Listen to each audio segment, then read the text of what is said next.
ശംഖിന് പൂജയ്ക്ക് വളരെ പ്രാധാന്യം തരും. പിന്നെ ആ ശംഖിലേക്ക് ആ വെള്ളം എത്ര അതിൽ ആ ശംഖിലെ വെള്ളം പിന്നെ മുഴുവനാക്കാൻ പാടില്ല എന്നാണ്. നമ്മൾ ആ ശംഖിലെ വെള്ളം തീരാൻ പാടില്ല, എപ്പോഴും അതിലേക്ക് ഇങ്ങനെ നടത്തുകൊണ്ടിരിക്കണം. അല്ലെങ്കിൽ ആ ശംഖിലെ വെള്ളം തീരാന്ന് പറഞ്ഞാൽ വൈകുന്നേരം നമ്മൾ പൂജകൾ കഴിഞ്ഞാൽ ആ ശംഖ് കമുത്തും. അതുവരെ ആ ശംഖിലെ വെള്ളം ഉപയോഗിക്കാനാണ്. അത്രയും ആ വരുന്നതിൻ്റെയും ഗംഗയുടെയും ആ സാന്നിധ്യ ജലത്തിലുണ്ടാവുന്നത്. അതിനാണ് ആ ശംഖിലെ വെള്ളത്തിൻ്റെ ഒരു പ്രാധാന്യം. അപ്പോൾ ആ ശംഖിലെ വെള്ളം കൊണ്ട് ആദ്യം ജലം എന്ന് പറഞ്ഞാൽ ശംഖിലെ വെള്ളം, ഗന്ധം എന്ന് പറഞ്ഞാൽ ചന്ദനവെള്ളത്തിനാണ് ഗന്ധം എന്ന് പറയുന്നത്, പുഷ്പം എന്ന് പറഞ്ഞാൽ പൂവ്, ധൂപം എന്ന് പറഞ്ഞാൽ അഷ്ടഗന്ധം പൊളിക്കുന്നതിനാണ് ധൂപം എന്ന് പറയുക, ദീപം എന്ന് പറഞ്ഞാൽ കുടിവെള്ളത്തിൽ നെയ്യ് ഒഴിച്ച് തിരിയിട്ട് കത്തിക്കുന്നതിന് ദീപം എന്ന്. ഈ ധൂപവും ദീപവും കാണിക്കുമ്പോഴാണ് ആദ്യത്തെ മണിയെടുക്കുന്നത്. അപ്പോൾ ആ പീഠം പൂജിക്കുന്നതിനാണ് ആദ്യത്തെ മണിയെടുക്കുക. പീഠം പൂജിച്ച് കഴിഞ്ഞാൽ ആ പീഠത്തിലിരിക്കുന്ന ഏത് ദേവനെയാണ് അവിടെ പൂജിക്കുന്നത് ആ ഭഗവാനെ ആവാഹിച്ച് പൂജിക്കുന്നത്. ഇപ്പോൾ ഇവിടെ രക്ഷസിനെയാണ്, അതാണ് രക്ഷസിൻ്റെ പീഠം എന്ന് പറയുന്നത്. ഇവിടെ രക്ഷസിൻ്റെ വിഗ്രഹം കുടുംബത്തിനാണ് വിഗ്രഹം. ആ വിഗ്രഹത്തിലേക്ക് ആ രക്ഷസിനെയാണ് ഇവിടെ ആവാഹിച്ച് പൂജിക്കുക.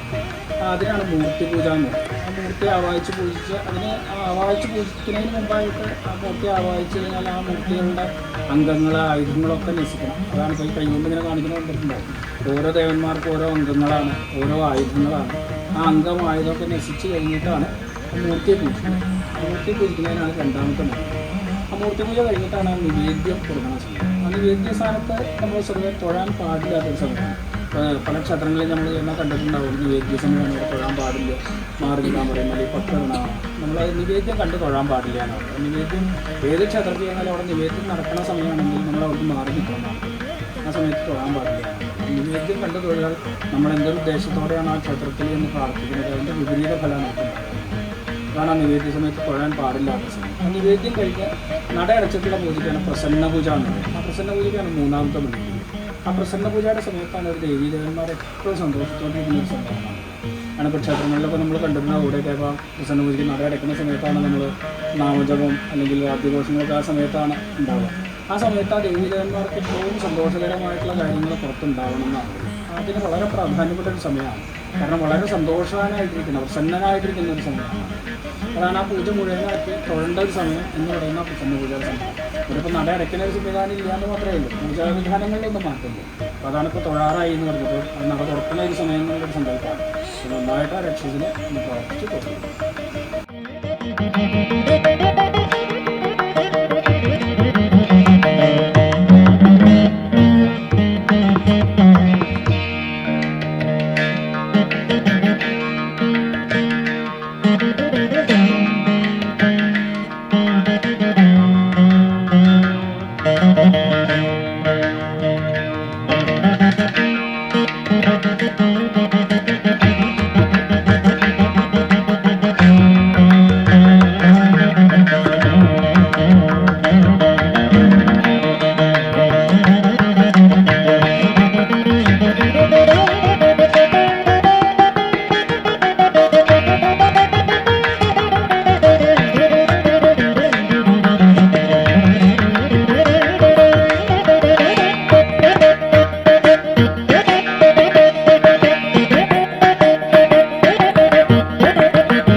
അമ്മേ നാരായണ ദേവി നാരായണ ലക്ഷ്മി നാരായണ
धियो यो नः प्रचोदयात्।